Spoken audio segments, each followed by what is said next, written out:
So you want to become an entrepreneur but don't know how. So I've made over $10 million in my business since 2012, and I don't have any employees and have consistently been doing 7 figures a year. And being an entrepreneur affords you a pretty nice lifestyle. Now, in this video, I'm going to walk through kind of my formula for being an entrepreneur. It's not the only formula, but it's a formula, and it goes like this: ideas, research, talk, test, and start. And I'll be explaining to you the ways you might be able to become an entrepreneur yourself. Let's get it.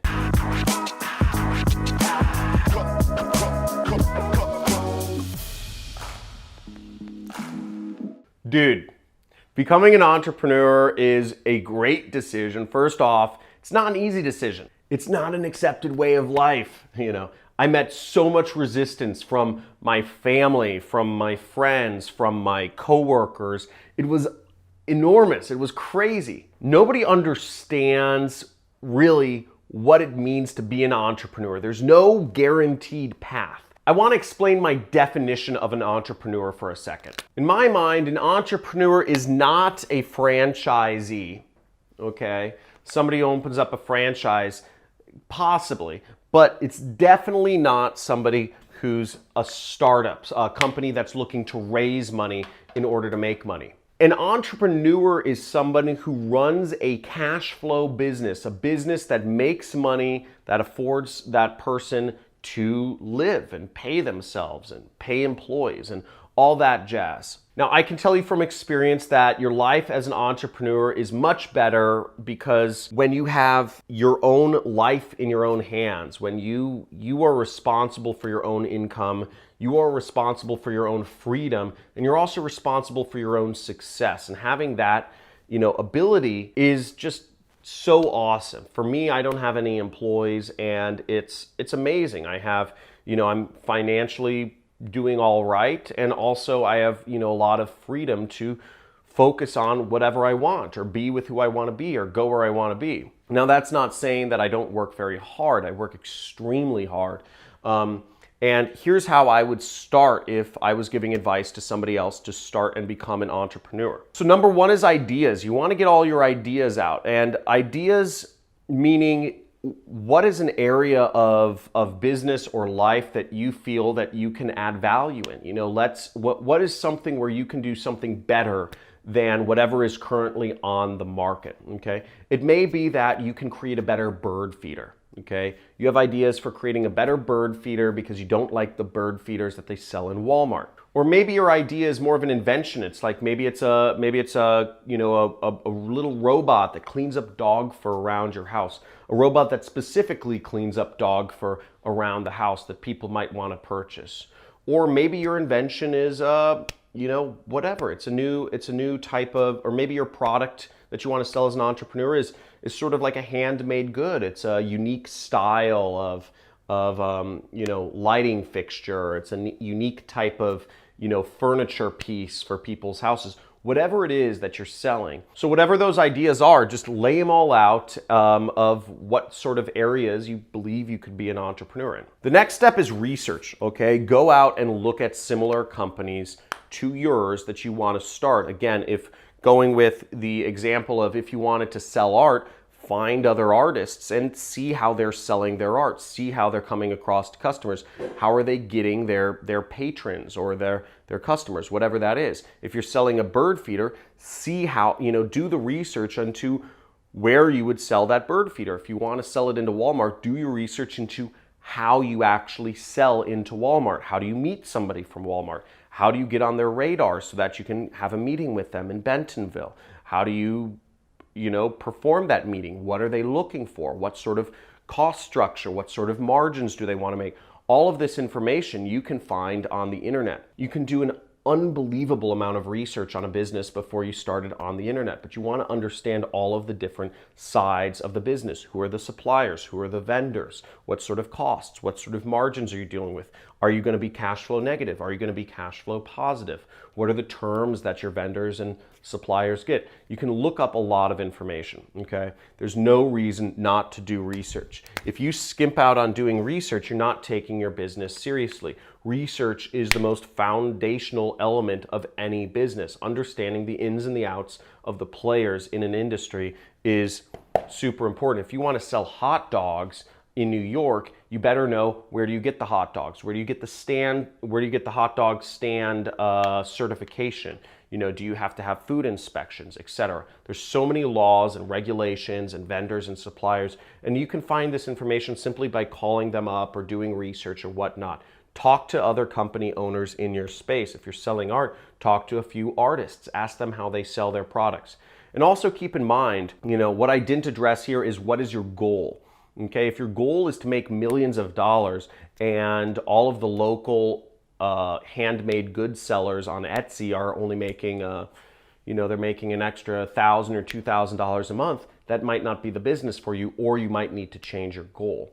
Again, understand everything in context of what your goal is.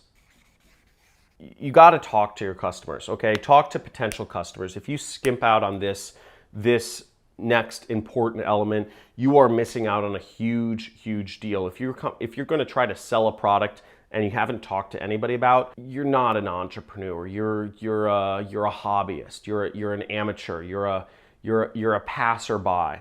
Real entrepreneurs actually survey and talk to their customers. Not survey. I'm sorry. You actually have like verbal conversations with potential customers. If your product idea or if your service idea is not actually going to if it's just something you concocted in your mind but it has no basis in what customers actually want, you're crazy. You're crazy. It's funny because I do some angel investing and I see these startups every day.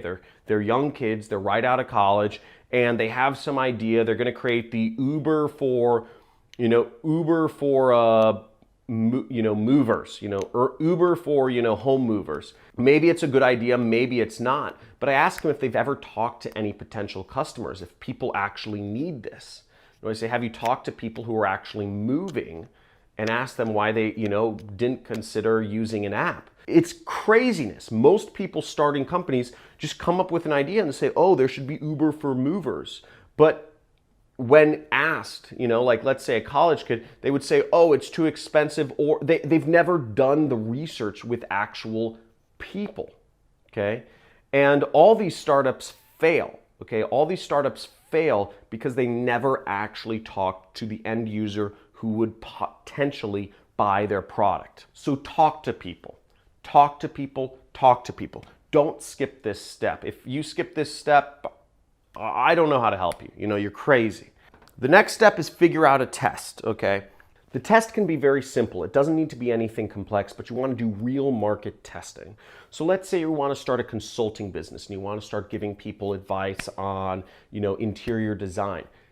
Give away some consulting for free. Do some interior design for free. Help people out for free. If you have a new recipe for a better hot dog, an organic gluten-free hot dog or whatever you're coming up with, go on the side of the street and just start giving away those hot dogs. Cook hot dogs for people and give them away. See if the market likes it. Do people like your interior design help, or are they just saying you're just like everybody else? Because if you're not creating something that's adding a lot of value to the world, it's going to be an uphill battle. Generally speaking, you want to blow people away with the amount of value you give them, or you want to figure out, what do people find most interesting about your consulting, your hot dogs? Maybe you gave away these hot dogs, but what people really liked the most was your homemade bread buns, okay?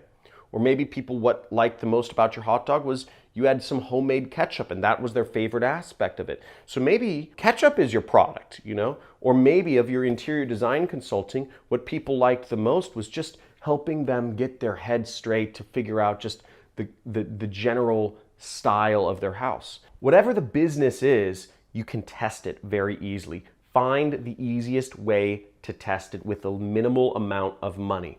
Again, I put up ads when I'm marketing a product. I put up ads without even having anything for sale, just because I want to see if the market is interested in buying whatever product I have. And this brings me to the last element of being an entrepreneur. To become an entrepreneur is just to start, okay? Just to start. Start selling. If you've Post some ideas. If you've done your research and found the business is viable and other people are making the amount of money you want to make, you have an idea of all the vendors and suppliers, you've talked to people, you've talked to maybe company owners as well as potential customers and asked them if this is a real need for them, and you've also tested it. Again, testing is the most important part because people lie. You can talk to 10 close friends and ask them about your business, but they'll say, oh, it sounds great. But when it actually comes to buying or using your services, nobody might. But the last element is if your business fits all of those different 4 things, is just get started. Just get started and don't turn back for at least 3 to 6 months. Don't look behind you.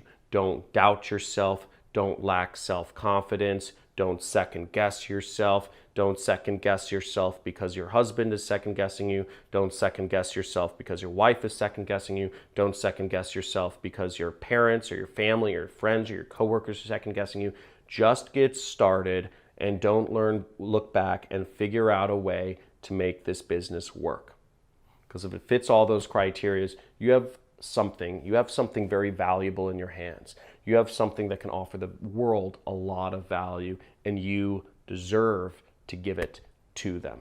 If you got some information from this video, make sure to give it a big fat like. Subscribe to my channel if you'd like more information. I do a lot of videos on affiliate marketing and making money online. I've made millions of dollars online as an entrepreneur myself, and I teach others how they can do the same, and doing it with 0 employees. I don't have anybody who works for me, and I live a pretty nice life. So next thing is leave a message in the comments.